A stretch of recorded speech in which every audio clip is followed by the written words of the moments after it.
All right, everybody. Good to see everyone. It's Dr. Stone again, and this is our guest, Dr. Jeffrey McKinney. I'll do a little bit of introduction for him here in a minute. Thanks for joining us tonight for our June edition of our Instagram Live question and answer session. So, as people are aware who have been here before, these sessions are very fun, very intellectual, just a good way to learn about how we think about specific things in pediatric medicine. One thing I do want to remind everyone of, this is not medical advice. If you do have concern for you or your child, please bring that up with your doctor or their doctor. But this is just a way for us to get to know each other and have a little bit of fun. I do want to remind everyone I did create a YouTube channel for us, so every question and answer session that I've made before is on that channel, and I'm also going to post this video and the future ones as well. So go ahead and subscribe to our YouTube channel. You can find the link in our bio and you'll get notified every time I post a new video on there. So I think most people probably got tired of me just sitting up here and talking by myself, so I decided to change it up a little bit. Now is our first subspecialty session for our Instagram Live question and answer sessions. I'll introduce our guest here in a second, but each month we're going to have a little different subspecialists come on here and talk and discuss things a little bit more specific than our general pediatric topics. So, without further ado, I'll go ahead and introduce tonight's guest. Our guest tonight grew up in rural Iowa with early high school interest in low-cost field tests for bacterial contamination in infant formula. This led to success in the science fair circuit, which helped him pay for college at the University of Iowa, where he studied biomedical engineering. Selected as a Rhodes Scholar to study physiology at Oxford, and worked with UNICEF in East Africa and measles control, which in light of recent events may come in handy in North Texas. By the way, one of only 20 students ever selected as a Rhodes Scholar from the University of Iowa, from my little bit of research that I did, which is very impressive. He then went on to obtain his PhD in microbiology and MD at Iowa, as well as work in Southeast Asia, aiding the World Health Organization in Japanese encephalitis control. This was followed by his pediatrics residency and pediatric infectious disease fellowship, both at Yale. He then moved to St. Louis to be an attending at Washington University in St. Louis to be near his in-laws. And then since 2010 has been at UT Southwestern here in Dallas, acting as the pediatrics residency program director, a pediatric infectious disease attending, and the Department of Pediatrics vice chair for education, all wrapped into one. Not only one of the most intelligent and accomplished physicians I have ever met, but now someone that I have the privilege of calling a friend, Dr. Jeffrey McKinney. It's really nice of you. It's just such a pleasure to be here. And you were one of our standout residents, and to see you reaching out to the community and educating, it's great to be here. All right. Well, thanks for being here, Dr. McKinney. My pleasure. We'll go ahead and get started. So all of these questions that we have are infectious disease related. So all the little bugs that are infecting our little kiddos we're going to talk about tonight. So moving to the first question. As we move into summer, a lot of people will be frequenting water parks, pools, and lakes. What are common water-based infections that people should be aware of, and how do we prevent these? Yeah, I think it's interesting. It's hard to imagine a childhood in places as hot as Texas and not being able to go to these water places. And so, I'll list the sort of things as a microbiologist that it's worth thinking about. But, I don't think I would ever say to a family, don't do this, don't enjoy. I think thinking about the microbiology of things, thinking about what the kind of water you're in probably makes a difference. Yeah. So, going to a water park that chlorinates is really important, I think. Sure. And actually, probably the most horrific and dramatic waterborne infectious disease is an amoeba called Naegleria that is just really, really difficult to treat. And it was reported actually in some swimming pools in Eastern Europe back during the Cold War, when some countries couldn't even afford chlorine. And so, that was one of these just horrible social experiments of, you don't chlorinate the water, it's completely different. And so, presumably any sort of commercial place is going to be chlorinated. But that makes a huge difference. I took my kids to lakes, and they're wonderful in their own way, but there are risks at lakes you're not going to get in a swimming pool. Sure. And actually, we've seen Naegleria infections in the Red River because it doesn't get cold enough to freeze. And so if somebody has enough force to drive the water through, we think back to our cadavers, through that very thin bone, cribriform plate, Right. And then they start to have mental status changes, it's something that people should really take seriously. We actually had a resident a few years before I got a chance to work with you who'd worked as a microbiology technician before she went to medical school. Okay. Had a patient who presented after being in fresh water, dragged behind a tow line, probably got enough pressure to drive the amoeba up into their brain. Sure. And she had the foresight to say, when she did the spinal tap, use this stain, look for this in the lab. And so, again, I take my kids to the lake. Yeah. If it is recognized by the authorities, there'll be announcements that, you got to be careful in Naegleria, but fresh water and trauma that drives fresh water through the cribriform plate, that can be terrifying. Yeah. I think much more common would be, enteric organisms. Sure. So, this is why there are all those signs about, please don't bring your child in a diaper to the pool. Right. And so that's probably the most likely, is that you'd be exposed to an enteric organism. Sure. E. coli, things like that. Yeah.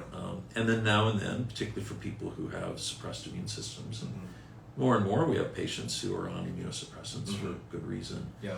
There's some other organisms like Cryptosporidium that can be associated with water parks. Yeah. Right.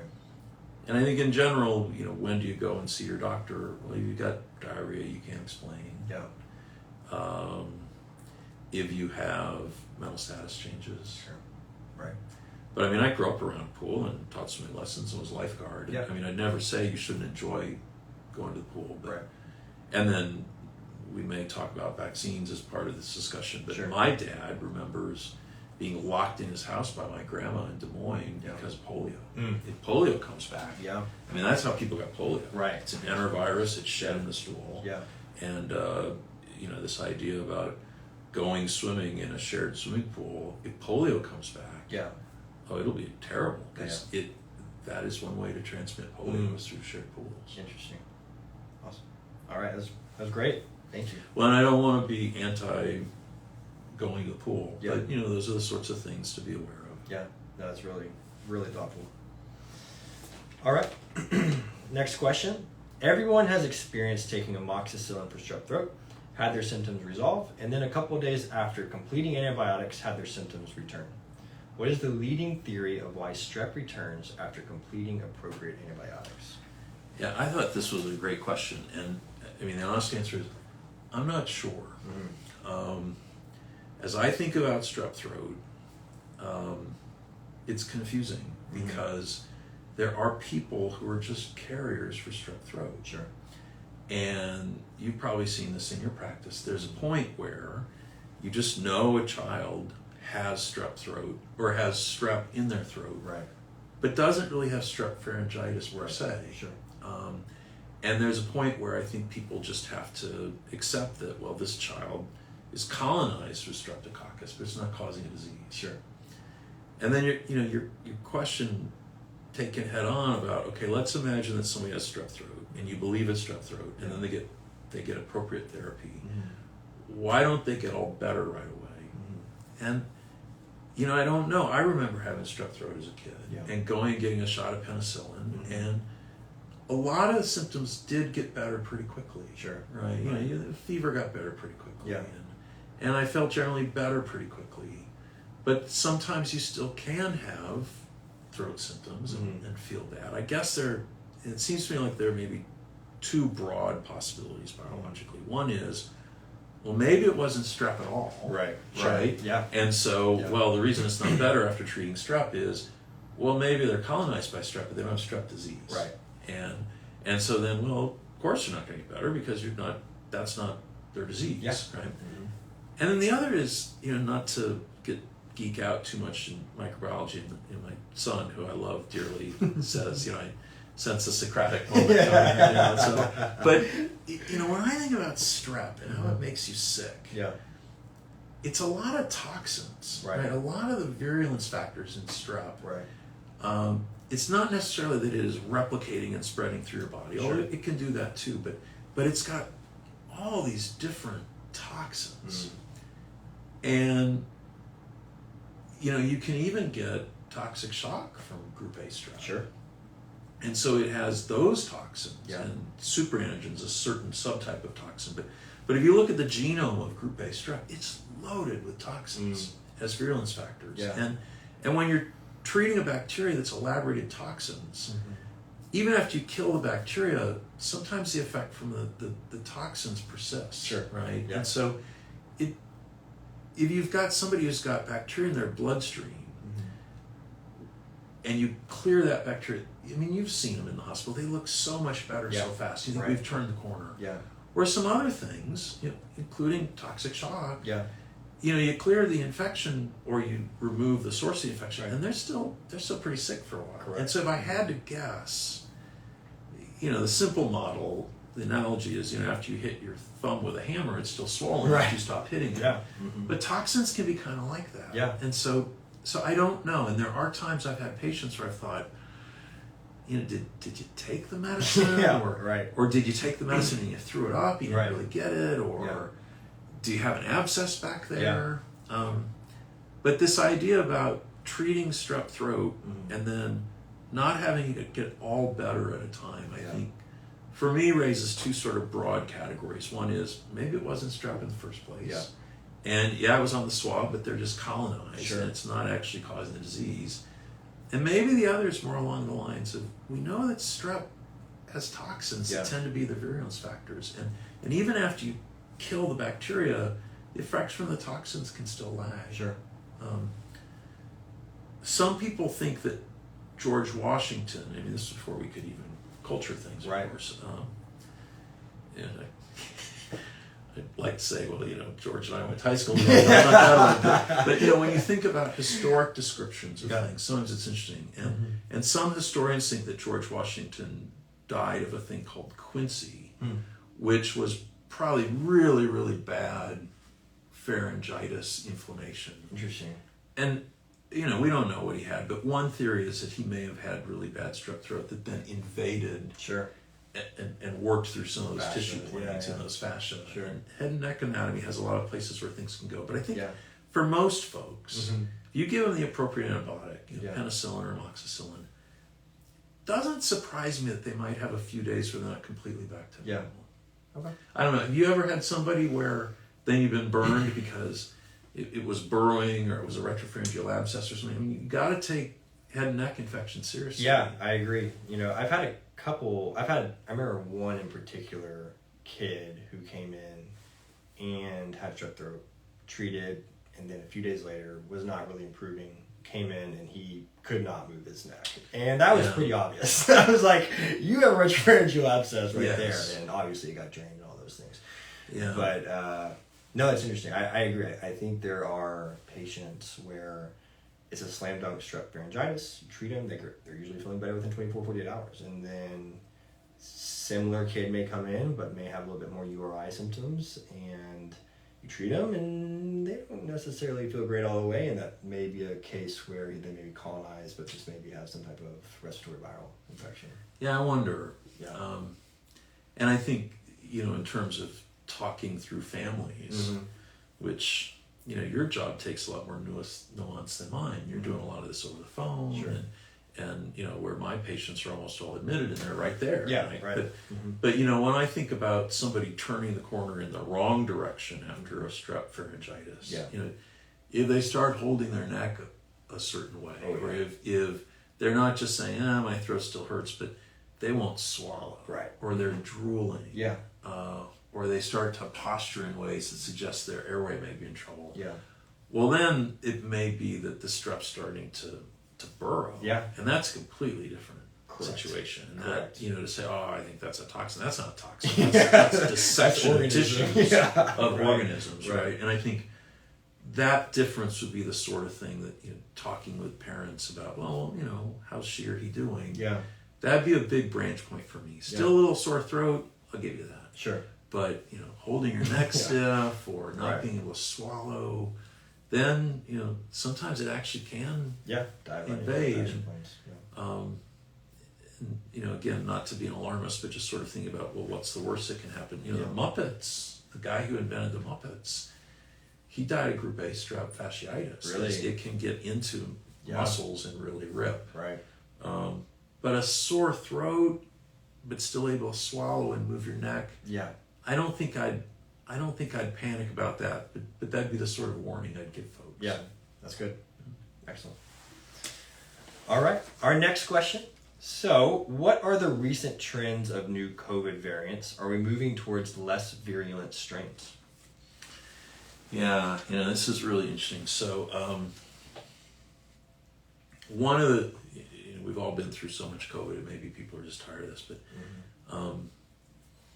one of our other Zach Mose, a young colleague of ours in infectious disease, when COVID was first coming out, I'm on these listservs that were reporting unusual symptom patterns, right? Yeah. And we were talking about, well, what might this be and where might we be headed? And a lot of us defaulted to, well, it may be like another strain of influenza. Sure. And it won't be easy, but we can deal with this. Yeah. Zach said, but what if it's just a little more lethal than influenza? And what if we don't know who has it? And that was what was so hard, right? I mean, even something as terrifying as like smallpox that came back. And I'm old enough, I was vaccinated, but we eradicated smallpox, and so people now don't even need vaccine. Yeah. With smallpox, if somebody has smallpox. Sure. It looks a little like chickenpox, but different. But you cannot silently transmit smallpox. Right. Yeah. One of the challenges with COVID is that some people are pretty asymptomatic. Yeah. Right. Correct. So one of the challenges from COVID from the beginning was that sometimes it wasn't so virulent that you could tell who had it, and that's been part of what's made it such a public health challenge, right? Because you can't just say, I know chickenpox when I see it, right? Although I infected my sister with chickenpox. They knew chickenpox when they saw it, but I'd already infected my sister before that. But I mean, I think the point I'm trying to make here is COVID has always been problematic, partly because its virulence can be so variable, and people can be silently spreading it. Correct. Then in terms of the evolution or the trajectory of COVID, which I think is the core of this question, we just don't know. Traditionally, there's been this teaching that when two species are evolving together, that if one species is dependent on the other to survive, that killing the host is not a good idea. Right. But if you can spread fast enough and there are enough hosts, killing the host works just fine. Yeah. Right. And so, I think people have tended to think that most pathogens evolve towards less virulent forms. But that's not necessarily true. Interesting. And one of the things that's been most sobering and humbling about COVID is it changes a lot faster than we would have predicted from coronaviruses. Sure. I mean, there are a lot of different coronaviruses, but it really mixes things up pretty quickly.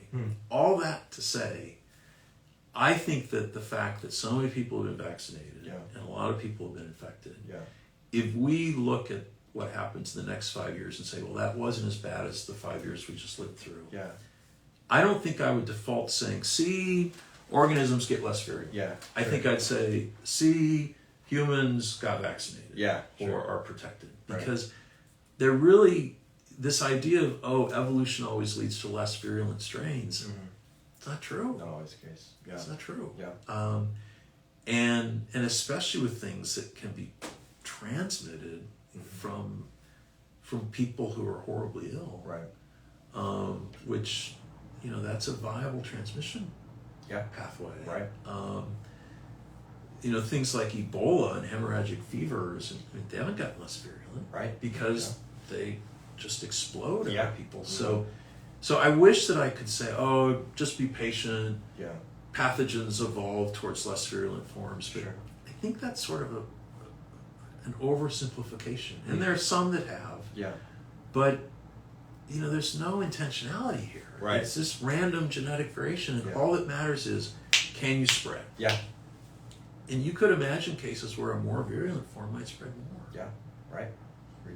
Now, the good news with this is never in human history have we covered as much scientific distance in as short a time. Sure. The idea that they'd sequence the strain so fast, Yeah. and that we were able to identify it for what it was, and then we were able, particularly with RNA vaccines, to make targeted vaccines where, if the virus does mutate, and it will. Right. Well, now we're at a point where we don't have to say, oh man, we have to attenuate it by passing it through cells, Yeah. or we have to grow it in eggs and then try to see what happens, Sure. or we have to passage it through different hosts. We can say, type in the new genome. Yeah. Mm-hmm. And so we're in much better shape than we would have been even just 10 years ago. That's amazing. But I don't think we can bet on, it'll get less virulent. Yeah.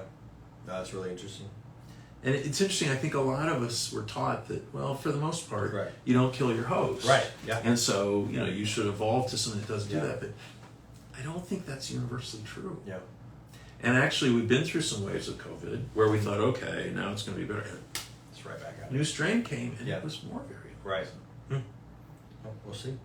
Yeah, I think fortunately with vaccines and with RNA vaccines, where we can say, tell me what the sequence is, and we'll make countermeasures against it. But I know people are sick of this, and so am I. But there may be another hypervirulent strain still to come. Yeah, that's really good. Great. All right.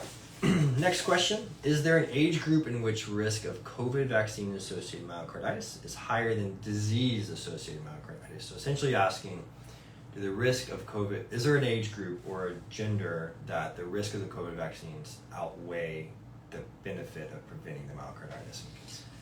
Yeah, the short answer is all the data suggests no. Mm-hmm. And so there is some variation in risk for vaccine-associated inflammation. Sure.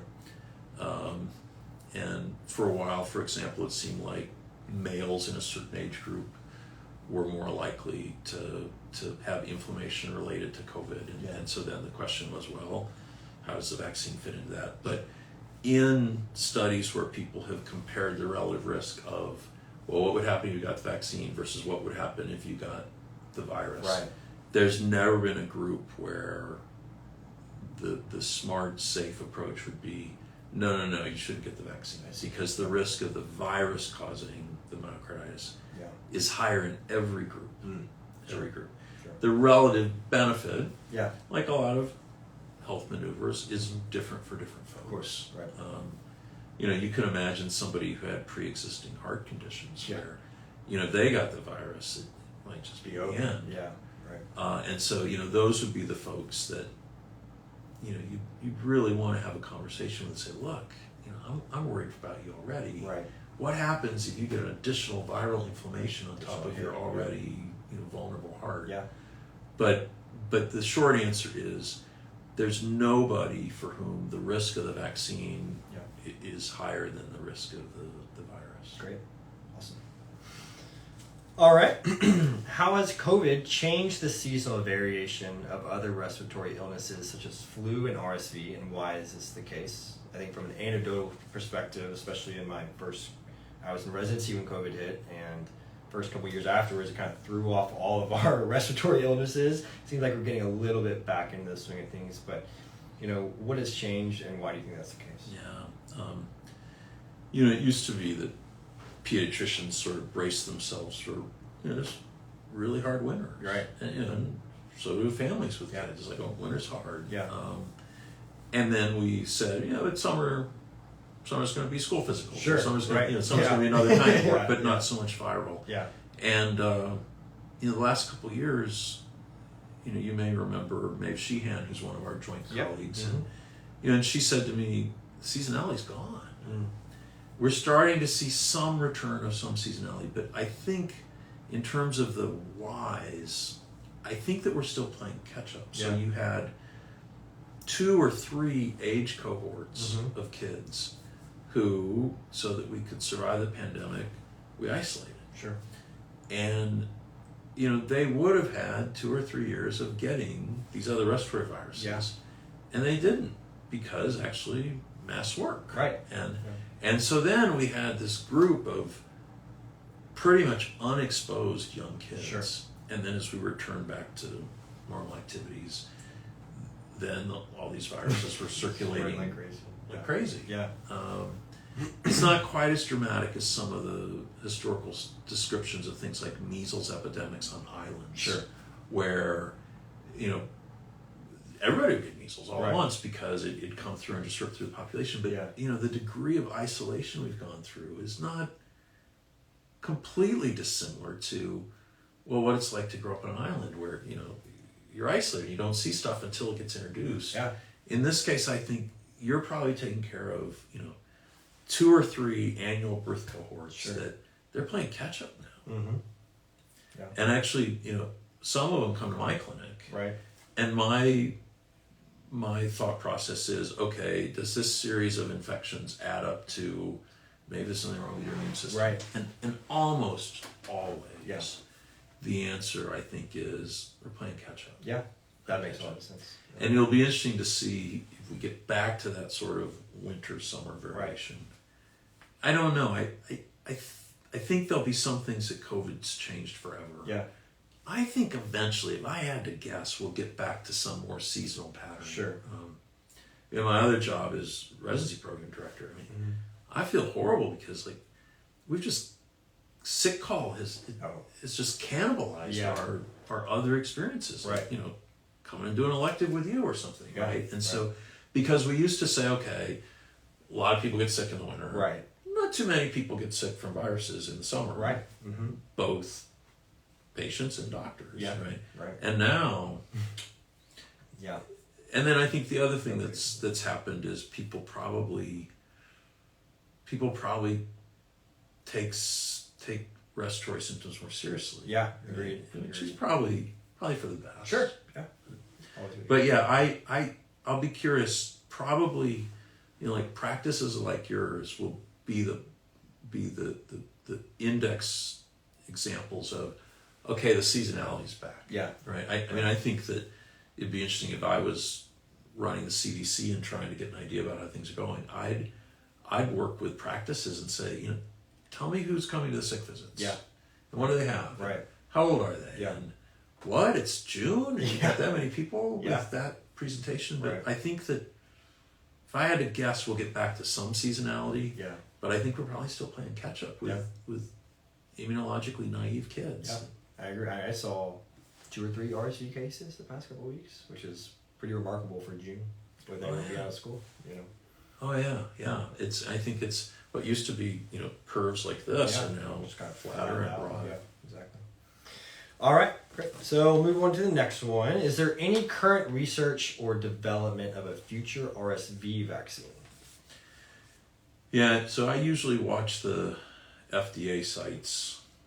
They're quite transparent and talk about what they're voting on and even have comments afterwards about what the vote was. Yeah, and, sure. So it's been nice to see how comfortable people are or how much they decide it's worth it to be uncomfortable if that's the case, to say, okay, this was the vote. This is what we thought. So it seems to me like the latest announcements from the FDA about RSV vaccines, it depends who they study. Sure. And so I think there's a good study with about 24,000 subjects, about 12,500 in the vaccine arm and 12,500 in the unvaccinated arm for adults over 60 looking at lower respiratory tract infection. Sure. And it looks pretty good. Nice.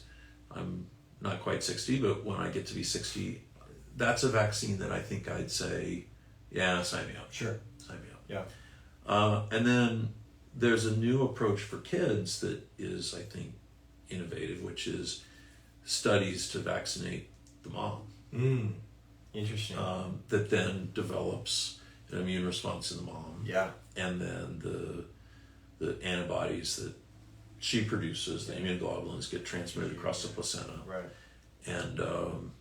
And that looks pretty promising as well. Really? Is that for specific RSV vaccine? Or are you talking about?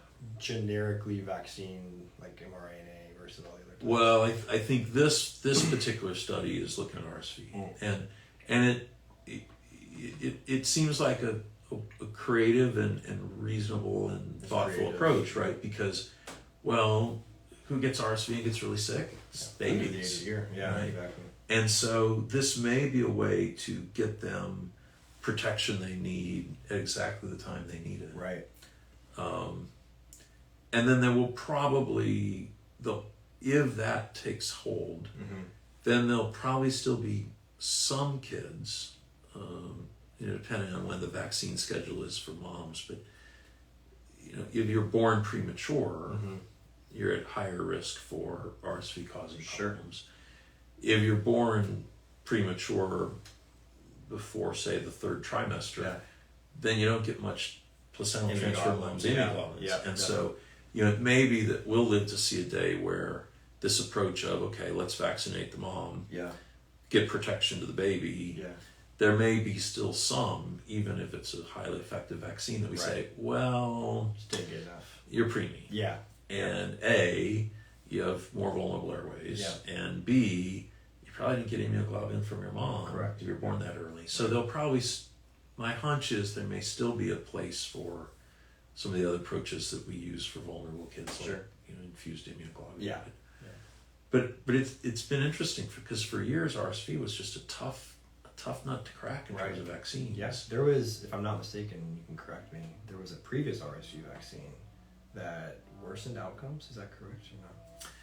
Well, right before I started residency, there was ribavirin used as an antiviral for RSV. And people would say, oh, it's RSV, we have this antiviral. And the way the antiviral was delivered was in an aerosol, and it had to breathe, and it actually caused wheezing. And so, there is something that you can kill RSV with in a test tube. But the way it's delivered, those folks eventually, and I came right after that group, where people said, you may have heard that we can use ribavirin for this or antivirals, but it really just makes them sicker because it causes such airway compromise. Okay, that makes sense. All right, getting down to our last couple questions here. What is the research and evidence behind the new Prevnar 20 vaccines that are being rolled out? So one of the things that, and this may be too geeky, but one of the real advances in vaccinology and therefore pediatric health has been the discovery of conjugated vaccines, where with things like strep pneumonia, but also with Haemophilus influenza and with meningitis strains, you actually have to target a sugar. And what distinguishes those different strains is they have different sugars on their outside. And when I was a resident, every night, even at a place that wasn't nearly as busy as where you trained, every night you had somebody with really bad Haemophilus influenza or strep pneumonia. And the amount of meningitis we saw, and it was just horrible. And it was just really hard to have a vaccine that protected because you had to have an immune system that targeted sugars, and that's tough to do. And so these conjugated vaccines, which were just a huge breakthrough, take a protein, oftentimes a toxin molecule that we've already worked with vaccines, and they conjugate it to a sugar. And what's so effective about that is then a T cell and a B cell can work together to recognize that and to stimulate each other. People who grew up before those conjugated vaccines, it was just a completely different place. And even things like Haemophilus influenza that can close off your airway in minutes. We used to have ear, nose, throat surgeons on call 24/7, and sometimes they would be establishing airways surgically in the elevator. Oh my God! It was terrifying. Insane. So anyway, that's sort of the biology of these vaccines, these conjugated vaccines. What's so nice about the conjugated vaccines is they're not quite sort of plug and play modular, and to say, oh well, we'll just make a new vaccine. It's more complicated than that. but they have a very modular construction. Yeah. And so once you figured out how to make one good conjugate vaccine, then you can pay attention to, well, what are the serotypes of the strep pneumo? Sure. Which, back to the sugars, is determined by the sugar. And then you can say, time for your conjugate vaccine. Right. You know, we'll use the same protein, we'll put on new sugar. Yeah. And we have pretty good systems now of monitoring what are the dominant strains. Sure. And it's sort of whack-a-mole. Nice. You target one, and then Yeah. it decreases, and the ecology is such that the other strains start to emerge. Right. And then you decide if they cause disease, and then if they do, you work on new vaccines. We will probably continue to see new versions of strep pneumo vaccines for forever, Right. because it's a different ecology. Right. I think earlier in my career, I had this sort of naive, oversimplified view of infectious disease being like, I don't know, hunting or something. It's like, oh, well, kill the target. Yeah. It may be a much better analogy. It's more like ecology. And I think strep pneumo in particular. Yeah. I may very well have strep pneumo in my nose right now, Right. especially as doctors, right? Yeah. We see lots of patients that sneeze on us. Right. And the ecology of that changes. And there's so many different kinds. Yeah. In contrast to, say, chickenpox, where there's pretty much one kind of chickenpox. Right. Sure. But there are all these different serotypes defined by these different sugars of strep pneumo. And so there's this concerted effort, and we've been through several cycles now. Right. Of, okay, well, what should be in the portfolio of the composition of this vaccine? And then the other thing is, I think this is one reason why it really helps to have records and to figure out, well, what vaccine do people get? Yeah.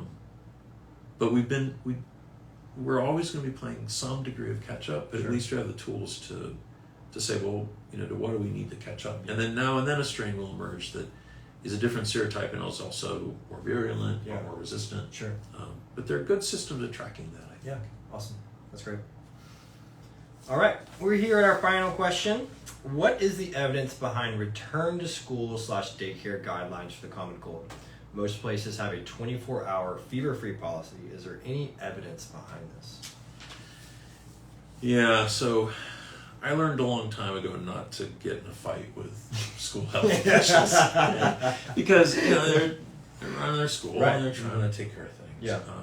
And we were talking about my daughter who's just started her first year teaching. Right. And I think there's probably some just sort of commonsensical approach to, you'd like not to have the whole class get sick. Yeah. And if there's a way for people to say, okay, well, why don't you hold on to it until the fever goes away? I don't think there's anything wrong with that. Yeah. It is sort of intriguing in the current era as we've learned that, what masks can do. Right. One could imagine that there'd be a way to say, okay, well, instead of looking at our watch and saying it's been this many hours, maybe you'd eventually come to a point where you could say, well, yeah, you're sniffly, but wear a mask. Sure. Or wash your hands more. Yeah. But I think it's tough in a school. Yeah. It may be that we eventually get to the point where, just as we have a National Weather Service, and we really know when a tornado's coming. It's amazing, particularly in a place like this. Right.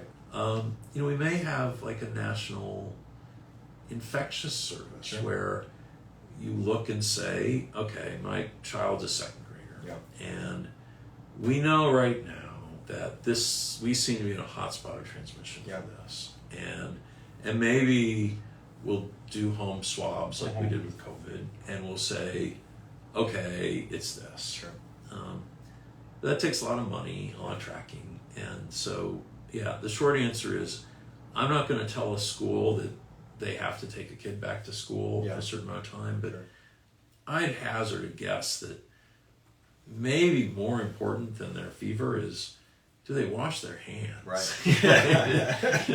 Right. And how much are they chewing on someone else's pencil? Right. Things like exactly. that, which is also just very hard to mandate. Right. But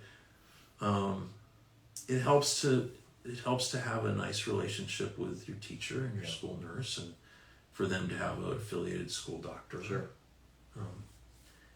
And then there are some times where even well-intended school policies, it's appropriate for for people like us that Right.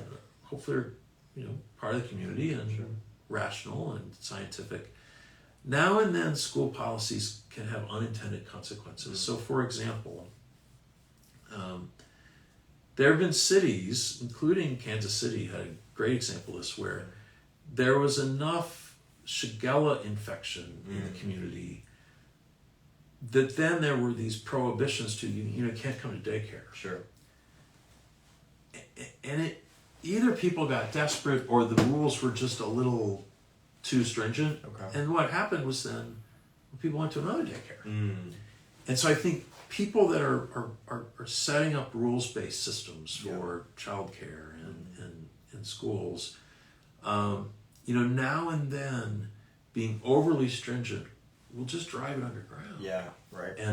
And some cities, including Kansas City, there was a point where, in hindsight, some people thought, maybe if people would have said, okay, we're not going to kick you out of daycare, or we're not going to make it so hard daycare that you just have to find somewhere else and then spread the infection on other daycare, maybe we could work together to come up with a local control strategy. But each infection is different, each school setting is different. Yeah. I am not going to tell a school nurse that they must take a child back. Right. That said, there are some times where, fever in and of itself doesn't mean that you're contagious. Right. Excellent. But it's tough running a school. Yeah, it is. That is my wife being a teacher. That was one of the hardest jobs I think I've. Well, it really is, and they're all close together, Right. and they're all in a big scrum, and, Right. and so I've never felt comfortable saying, you must take this child back. Yeah. I do have some kids that I take care of who have fevers that I'm pretty sure are not active infections. Correct. Yeah. And then I talk with them about work with your pediatrician and Yeah. talk with your school nurse and talk with your teacher. Right. And sometimes the answer is, this child just does this. Yeah. They have fevers. Right. And especially if you're learning how to read or learn how to do math, you miss too many days of school, it really has a serious developmental impact. Correct. But somebody's frankly symptomatic, I defer to the school nurse every time. Sure. Excellent. All right, guys. So that is all of our questions for tonight. First, I want to say thank you, Dr. McKinney. This is a phenomenal time. Thank you for taking time out of your busy schedule to join us. It's really a joy to see how creative this is, and reaching out to people in the community and seeing what they're thinking about and trying to be responsive. Sure.